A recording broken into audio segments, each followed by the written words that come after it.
crab people, blue heavy metal people. Green people, crab people, blue heavy metal people. Green people, crab people, blue heavy metal people. Green people, crab people, blue heavy metal people.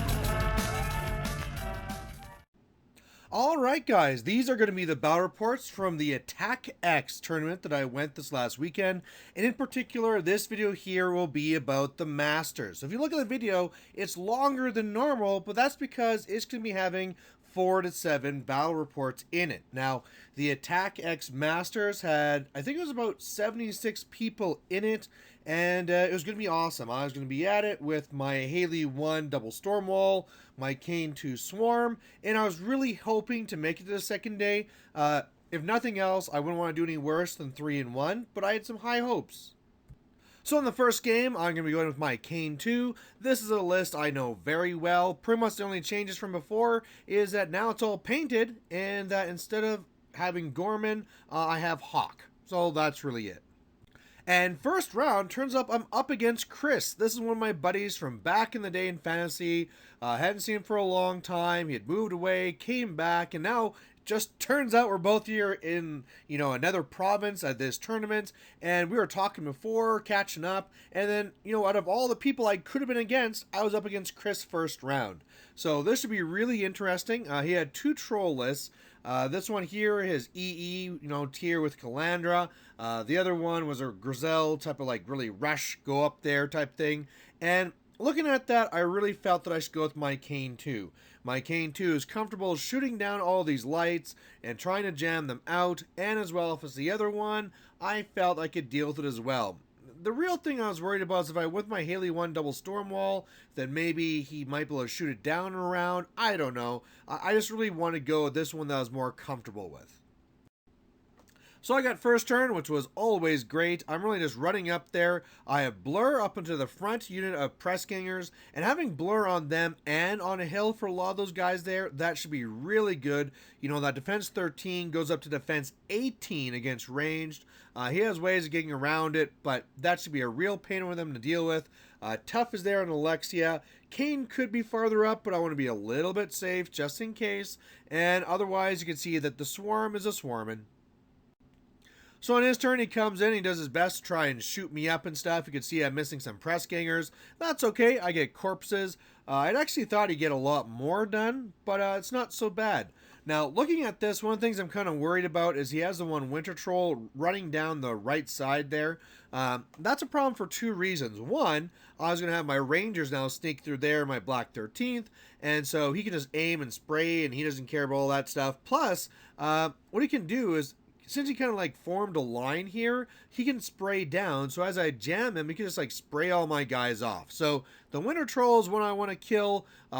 I also want to, the Slags aren't really a big deal to me. I don't really care about them. I want to kill the Pyro Troll so he doesn't have the big AoEs. I want to kill the Lightning Trolls, and so this one here might be my feat already just to try and kill these guys off. So I get my Risen back and I start shooting. I kill off 2 of his light trolls here from the right. Do a little bit of damage just shooting on the guys on the left and then kind of jam them up. Hawk charges in and does some damage there on the lightning troll, so that's nice. I really thought I could also kill the winter troll, so I came over there and I was shooting them with the rangers. Got really close, so the Black 13th tried going through the forest to see them, but it turned out that after I went through that rough terrain, I didn't have the 3 inches to see him. So that kind of sucked. Had no way of really getting around it. The Sentinel tried. I also boosted with the, of course, Alexia. I was up on the hill to see there. But I'm under Star Crossed, and so I rolled a 6-1-1-1 and missed. So Winter Troll still alive, but hey, he's down 2 of his lights already. Another one is really damaged, and I'm feeling okay with this. So on this turn here, he tries to really go after Alexia, which is really the right play to do. And what he's trying to do here is actually some 2-handed throws. Using those power attacks, grabs one, throws it into Alexia. Now, Alexia is still pretty hard to deal with because of how, hey, I can just go and pass things off to my Risen, and they're tough, and I got a shield guard. So this is not good that I'm knocked down, but hopefully I survive. Otherwise, I do manage to survive. He goes over, takes some free strikes on a lightning troll, tries to zap me and stuff, but I pass it off. So Alexia is going to survive, and I didn't have to lose too many Risen to do it. He kills off some press gangers from the left and the press gangers in the middle. Hawk is able to survive, and otherwise, I mean, the Winter Troll didn't really do too much. So this is one where I'm looking at this. I was like, well, I could actually start scoring now. I could be going after the Winter Troll. He should be easy to kill. That one Slag Troll, I could kill him too. And then I could start scoring on my flag already and then just keep on jamming, keep on jamming. Another thing I could do, though, is I could actually go for Assassination as well. Calandra is not camping anything, and I could put 3 magic bullets into her, and that would really do a lot of damage. You know, she's only armor 14, so it's dice -2, and then worst case scenario, I got Hawk that can charge through there as well. So that's really what I go for. I go for the magic bullets, and first of all, I forgot about the stone. I forgot the stone would give the extra armor there, so I really didn't do as much damage with the magic bullets as I thought, so I just started trying to attrition around otherwise, killing off the Winter Troll, and then I thought, hey, let's just charge in Hawk. I know I'm under the Star Cross, but I might as well try, and she hits with the charge, Weapon Master Charge, and cranks the damage, and then hits also with the second one. So again, I'm needing 7s to hit, and this is 3 dice, drop the highest. I just got lucky, hit that one again, and killed her off. So end the first game with a win, and hey, you know, I didn't think it'd be over this soon. I thought we'd have to really attrition this out a lot more, but hey, I'll take it. Alright, so going on to game number 2 now, and this one was a little bit of a blessing and a curse, because I'm up against Jerry, who was last year's Team Canada captain, so he's a really good player, so that's, you know, pretty scary stuff.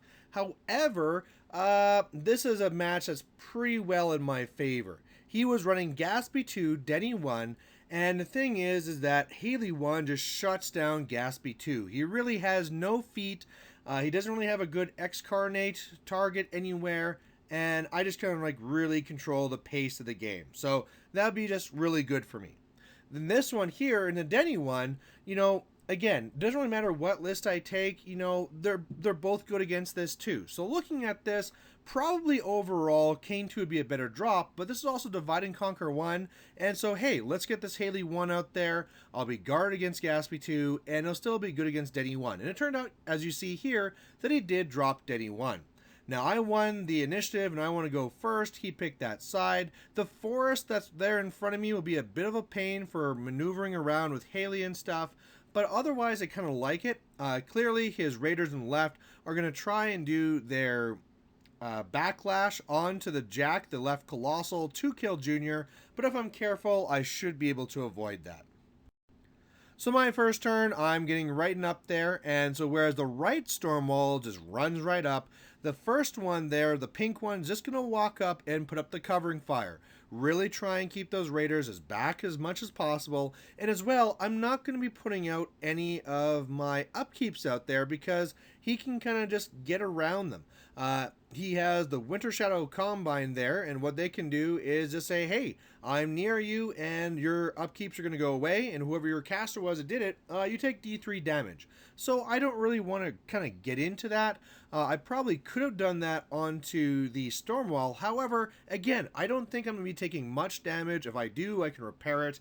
And one of the things you can also do with Haley1 is hold on to that focus to cancel spells that cancel her or target her or another model within 3 inches. And with her crippling grasp, that could be very, very important.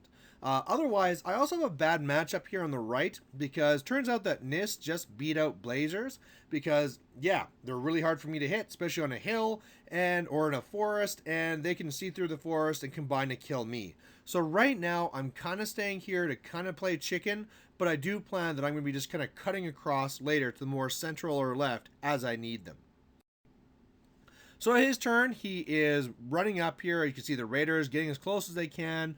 Mechanothrall is working their way up. The Nist staying back, so that's good. That's exactly what I was hoping for, kind of playing that chicken. And otherwise, you can see Denegra staying pretty back and safe as well. So given this, I'm actually pretty happy. I have that obstruction on the left. I'm going to use that to my advantage. Really use that with the covering fires to go up, start killing off these witches, and yeah, to start the slow attrition. So that's what I do. The storm walls both go up. They do their covering fire, starting to shoot down some of the models here. And temporal barrier is up. Haley's up there in that nice little calm area. The blazers pull back a little bit. And there's one more witch is going to die. The one that's closest to me. Just like by the covering fire in the forest. We didn't factor in temporal barrier, so it will be dying. But yeah, I killed off enough this turn, and yeah, I'm feeling pretty good with how this is looking.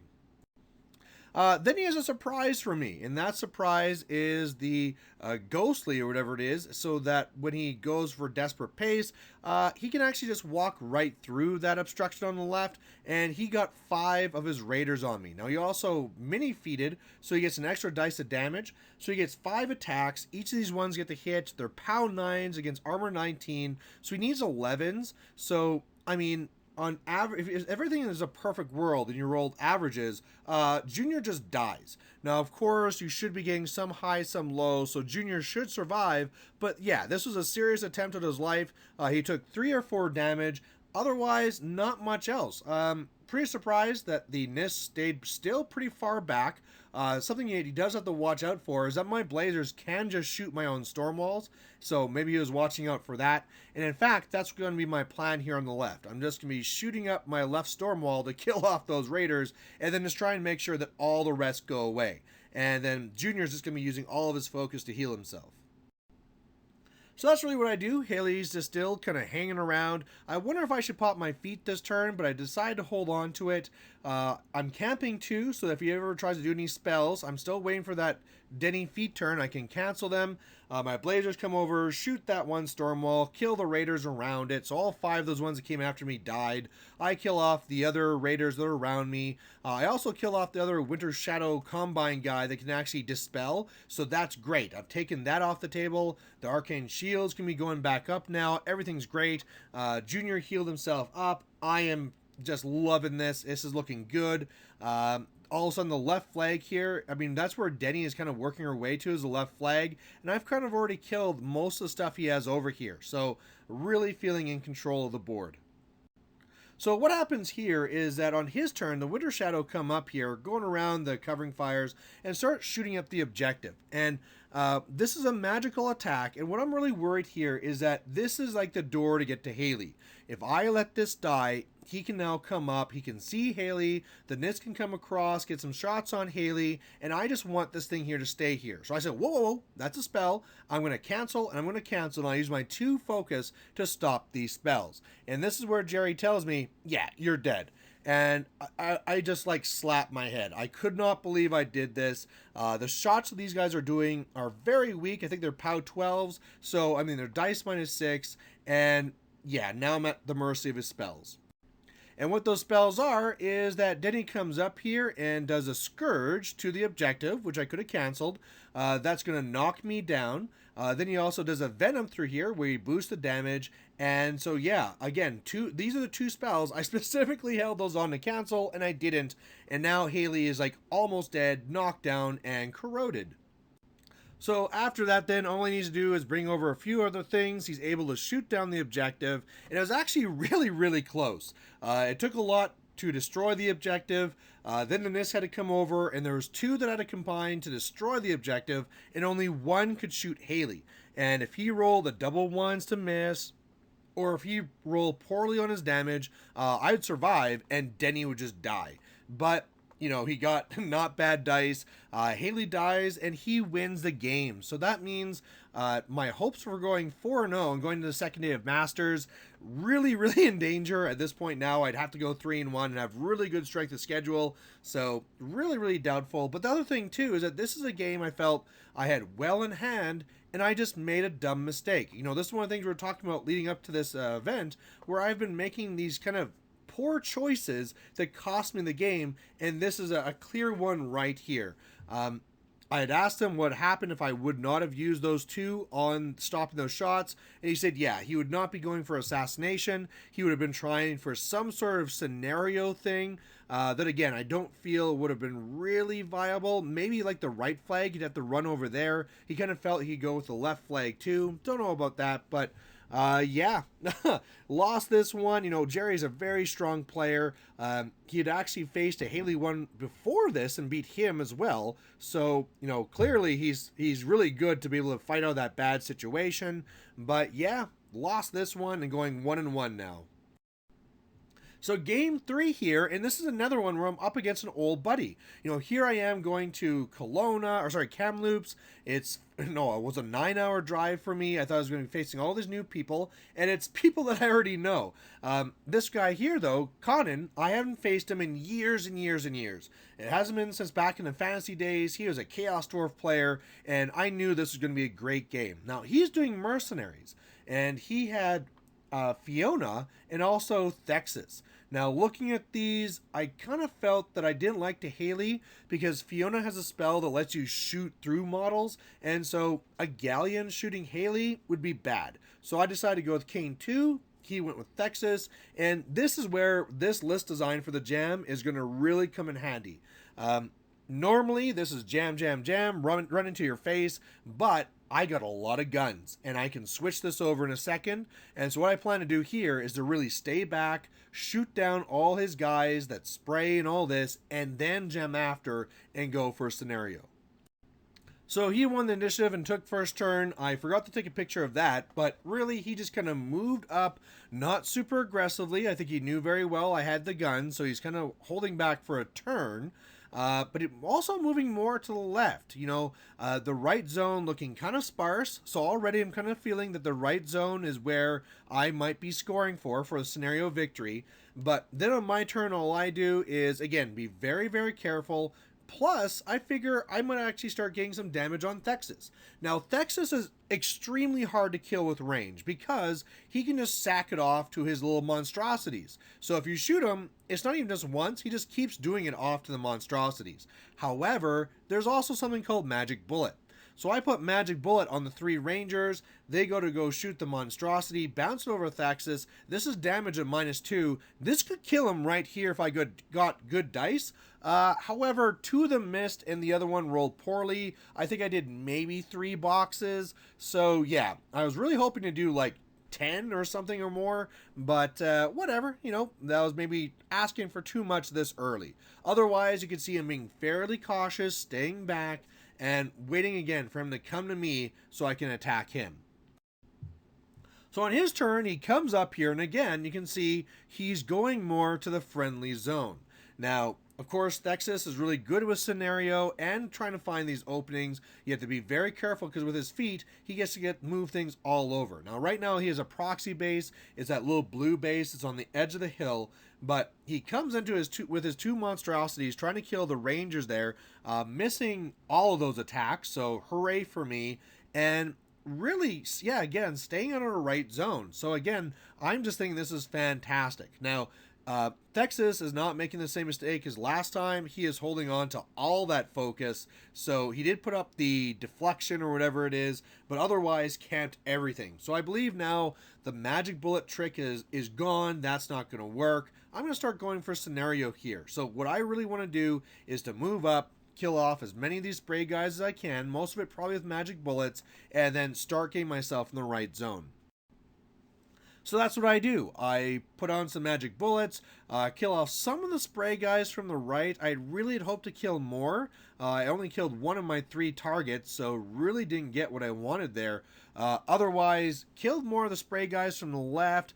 Also, a fair number of the drudges, really not that much. I mean, with him having tough and the +2 armor, really not getting tons done, but some work, so it's okay. Otherwise, I do my best then to jam on the right. Caine, after he did his thing, he had just gate crashed over to the right, so I'm going to score 1 point, so this will make it 1-0.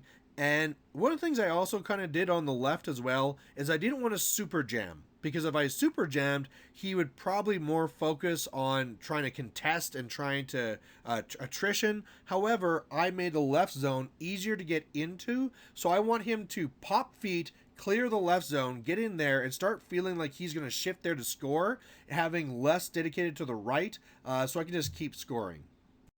Alright guys, I'm going to have to apologize again because I missed another picture. I usually don't do this.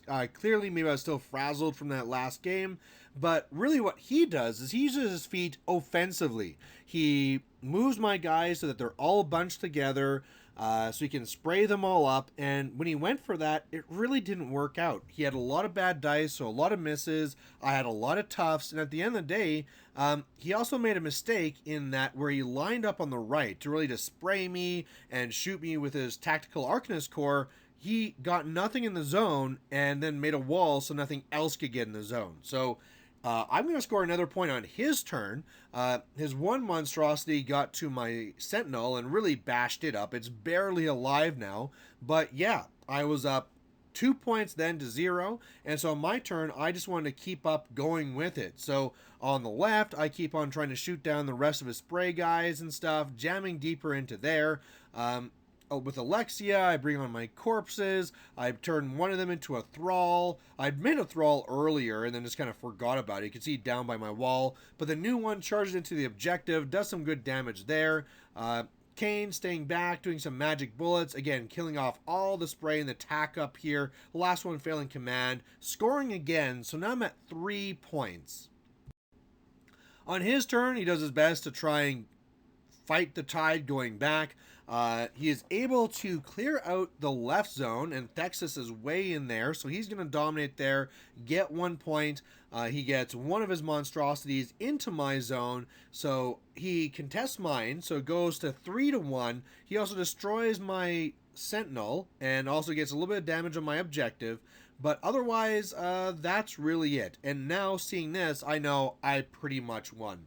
That monstrosity that has his foot in my zone, I could feed it out, but or like with my Caine2 shooting feat, but I don't even need to. I'm just going to use my gun mages to push it out of the zone, and then I just need to destroy the objective. Now, it's the one where he can pass it on and kill friendly models around it to keep it alive, but that doesn't really matter. He can sack one, but he won't be able to keep it alive. And so that's really what I do. I just line up my press gangers, move away, take some free strikes, gun mages come, push them out of the zone, and then I make another thrall. This is like the first game ever that I made 3 thralls, I think, with Alexia. And between that and my feat, I'm able to destroy the objective and win on scenario. So he's going to score 2, so it's going to end 5 points to 2. But it's good to be back in the winning. I'm now 2-1, got some control points. So again, I want to aim for control points now, because even though the first tiebreak is strength of schedule, the next one's control points. So since I had 0 in my first 2 games, I need to catch up. But again, it was really great to play Caine, really fun game, and on to game 4. So in game 4 here, I'm going to be breaking out my double storm walls again.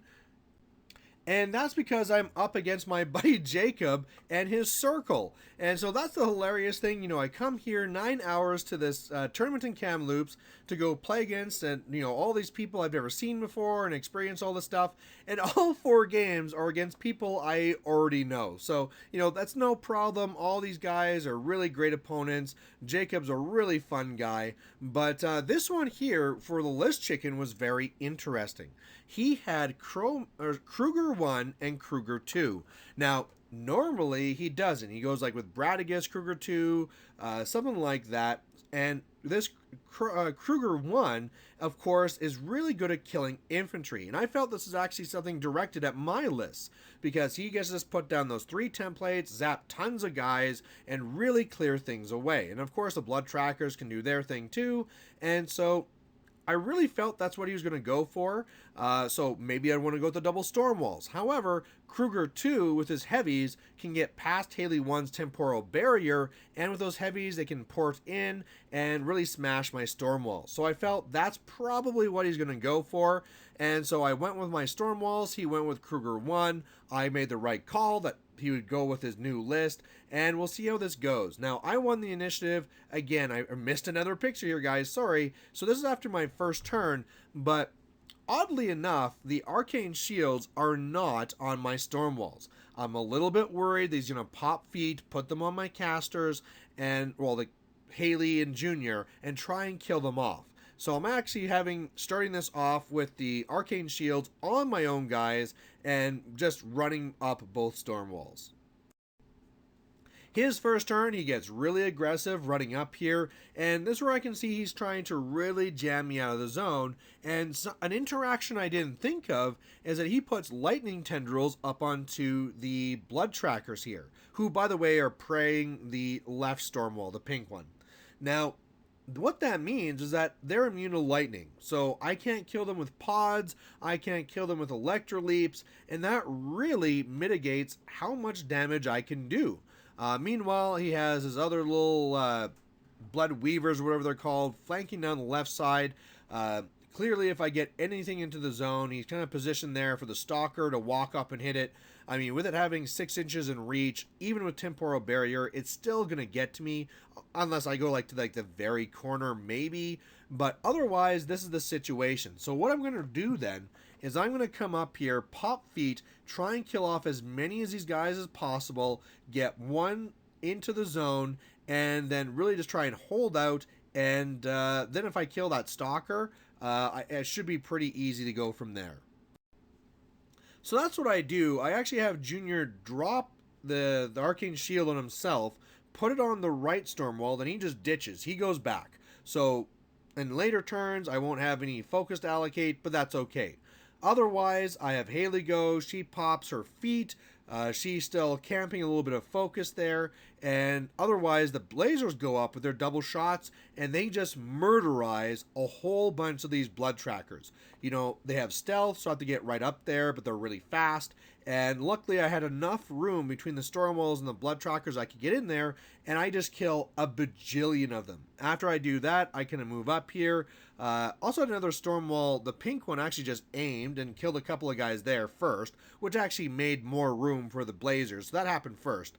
But then the right storm wall, it's able to walk in. It takes some shots. I'm also able to get lucky and kill a druid as well. So, you know, why not?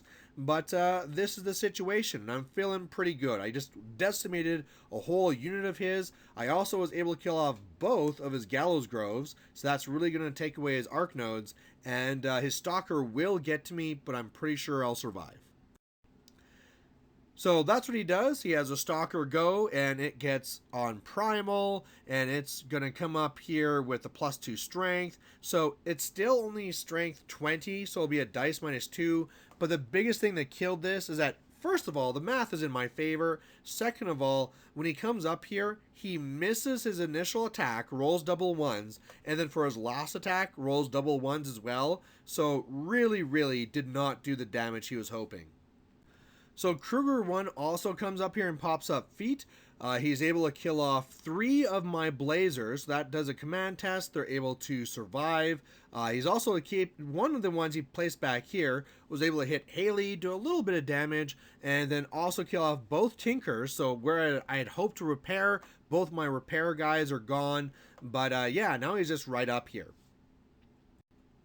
So this is what it looks like after, and really now what I want to do is kill off the stalker. You know, if I go up there now, the Blazers can go, they can kill off a lot of those blood reavers on the left. I can kill a lot of the guys from the middle. I mean, his lightning tendrils is off, so I can kill off those guys pretty easy, the last blood trackers, and just keep up this attrition. Again, one of the things I'm going to want to do here is, even though I might have a shot on Kruger, I probably don't want to take it because I need to get the 5 control points. So that's what I do. Now I'm feeling a little bit more safer, so the Junior starts coming a little bit further up. Again, he can't allocate any focus, but what he does is just upkeep and move up a little bit. Those Blazers do lots of work on the left between shooting and electroleaping and also horsey kicks in a pod. I kill off all the blood reavers, so they're dead. I'm able to kill off the stalker, kill off a bunch of more guys, and yeah, he's really down to almost nothing. So on his turn, he this is where things get scary. First of all, he walks up here with Megalith and starts punching my Stormwall. Now, he's like POW 16, so he's really down lots of dice. He does almost nothing. So, again, Megalith, not really good at killing Arcane Stormwall, so not much there. However, where he did get me is with a double Arc Lightning or Chain Lightning that he got to Haley and boosting the damage on me. Now, because I was not camping anything, because I was really pushing that last turn, I couldn't stop the spells, and he took me all the way down to 5 boxes. So that's really scary now. I'm almost dead. Thank God I had Arcane Shield on myself, or else I would be dead. And, yeah. The Gorax also goes after the objective, rolls kind of bad, puts himself on fire, and back to my turn, where again, probably I could just walk up into the clouds, see Kruger and shoot him, but I'd rather keep the attrition up and going for control points. So that's what I do on my turn. I camp everything, absolutely everything. And otherwise, I go up, I kill the Megalith, so his only beast he has now is the Gorax. The Blazers come up here and shoot him, do some really good damage. Yeah, and just things are looking pretty bad for him. He can still go for that assassination, but he needs some really hot dice. Unfortunately, he just kind of makes a mistake instead. Okay, since I'm camping, that means he can't cast the Arcane Lightning on the Stormwalls, because if he does, or Chain Lightning, I can just cancel it and say nope. So what he does is he moves up his one Blackclad and shoots him. And what he was hoping would happen is that it would hit him, go to the Stormwall, and go to Haley. However, going from closest model to closest model, with the 4 jumps, it goes to Stormwall, and then because his druids hadn't made themselves immune to elemental damage, he actually killed off 2 of his own druids. So really looking bad there. He does destroy the objective, so he gets 1 control point, but again, we're in this situation here. I could very easily kill Kruger, but I'm going to go for the control points. So again, this is the last overall. Junior's too far back, so I can't allocate any focus. He's just staying alive, and now all I plan to do is shoot the objective. So that's what I do. Walk up into the zone, shoot the objective, kill the last of the druids. Oh, sorry, no, there's 1 left on the left now. Shoot up the Gorax. It's still managing to stay alive, but I'm going to score 2 points for controlling and destroying the objective. On his turn, he comes over here with Kruger to hopefully maybe get line on me, but he doesn't. So that means that after he does that, I score another one on his turn.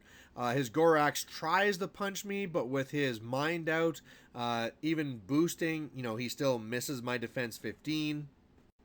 And on my turn, all I have to do is have the Stormwalls part the ways, Haley walks in, dominates, and I win on control points. So this is the game where I kind of felt like a real jackass, because here's my buddy Jacob, who I normally would have a really fun game with, and I just slowly tore him apart, just not really giving him any openings, although I did have that one where Haley was down to 5, and that was freaking scary, but it was just the thing where, like, okay, normally in a regular game I kill him, but because I want those tie breaks, and plus it's just the safest way too, right? Because if I go up and I try and kill Kruger and fail, all of a sudden he can finish me off.